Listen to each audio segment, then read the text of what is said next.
This is a storage jar from the Echizen kilns in west central Japan. Dates to about the year 1500 or so.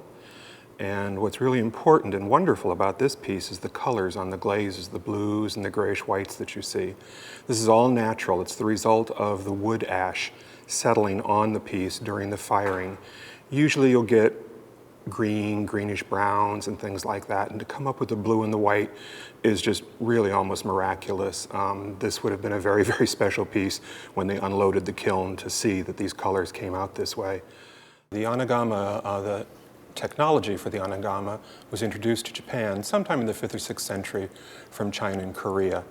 There was a huge influx of cultural influence from the mainland to Japan at that time, and many of these advanced technologies were picked up by the Japanese. And also there were a lot of Korean and Chinese potters working in Japan at that time as well. So it's a technology that is, 1600 years old now in Japan. And it has evolved. Anagama, the name literally means cave kiln. And some of the more ancient ones, they literally dug caves into the sides of hillsides, and that was the kiln itself. Of course, now they tend to be just built on a flat surface with fire bricks that form the shape of the anagama. But you'll still see them built into hillsides also, where that provides a natural draw for the flame and the ash to be brought up. This is also from the Echizen kilns, mid-19th century or so. And this unassuming little jar was one of the most popular Echizen pieces for every woman in Japan. In Japanese, it's known as an ohaguro tsubo, which means a tooth black jar. And women in ancient Japan, before they opened up to the West in the mid-19th century, a married woman would blacken her teeth after she was married. And in a little jar like this would be kept the tooth black. In an anagama, it is purely, sort of accidental science.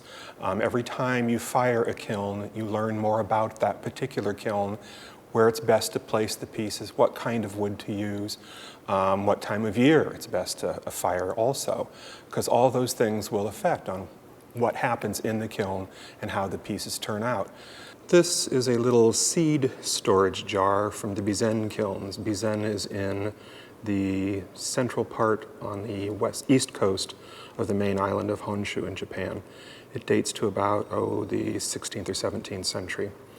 And Bizen is very famous for its unglazed pieces. There's no natural wood ash on them or anything, and yet we see amazing color combinations and patterns in a piece like this. This is a technique that's known as Hirasuke Bizen, which means basically ghost images.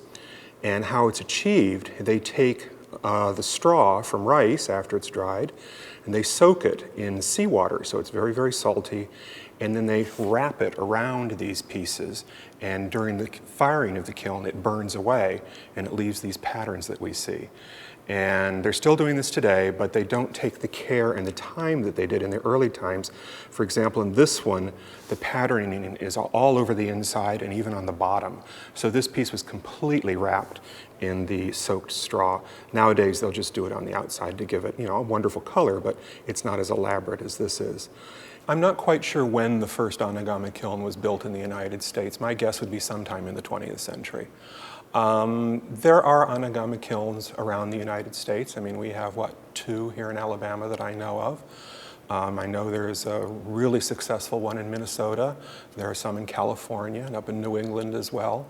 So it's a tradition that is, getting new life by moving here to the United States.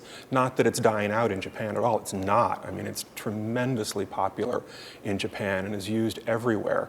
These are also from the Bizen kilns.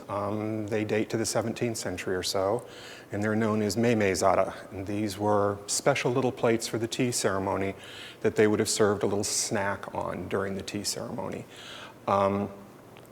They are very, very special. There's only one other set known, and that set is in the museum at the Bizen kiln site. They were after this effect. They knew how to achieve these different marks on this. So each one is, they're basically the same, but each one's different in its own right also. I had one colleague at one point say, mud pies with handles. And I said, yes, but what mud pies and what handles? They're really very, very special set. You'll see the little indentation in each one. That's just so they're not perfect. Each one has its own character, its own personality.